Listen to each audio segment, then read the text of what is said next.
సంవత్సరం కార్తీక దీపం తర్వాత మనము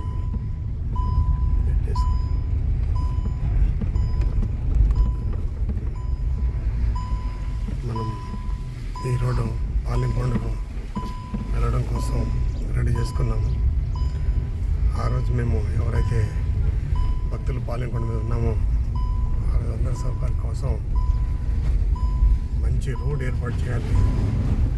మన రోడ్లో మనం ట్రాక్టర్లు కానీ కార్లు కానీ ఈజీగా పైకి వెళ్ళే విధంగా ఏర్పాటు చేసుకున్నాము. అది ఈ రోడ్ మనకి రెడీ అయింది.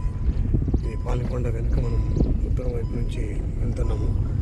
ఏదైతే మనం మామూలుగా అంటుంటామో తొలిమెట్టు నుంచి దిగువపాలెం మీదుగా ఎగువపాలెం అంటుంటాము. ఆ రోడ్లో మనం ఇప్పుడు వెళ్తున్నాము. ఇది మన దిగువపాలెం స్టార్ట్ అవుతుంది ఇక్కడ.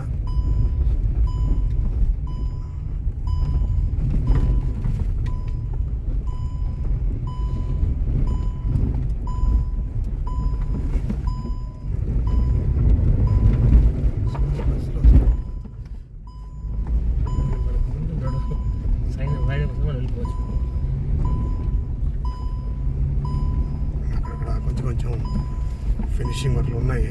1-2 రోజులు పనిచేస్తే మనకి ఇంచుమించు మంచి రోడ్ ఏర్పడిపోతుంది.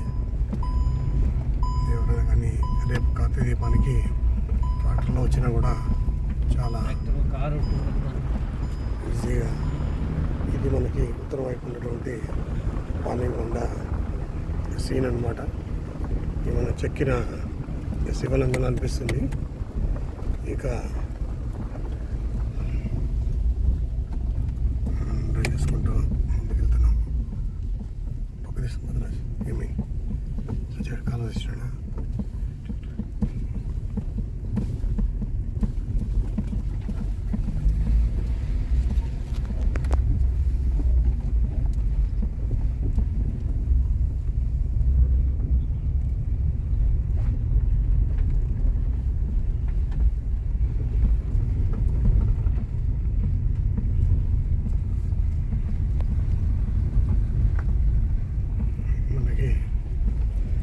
వెళ్తుండే ఒక హిల్ డ్రైవింగ్ చేస్తున్నటువంటి ఒక అనుభూతి కలుగుతుంది.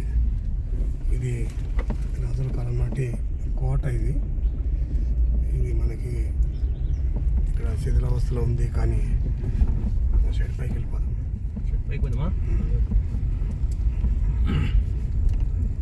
టికెట్ ఆఫ్ చేద్దాం. ఇక్కడ సరే ఇట్లా దాట్లేదు తిప్పుకో ఇట్లా అంతా.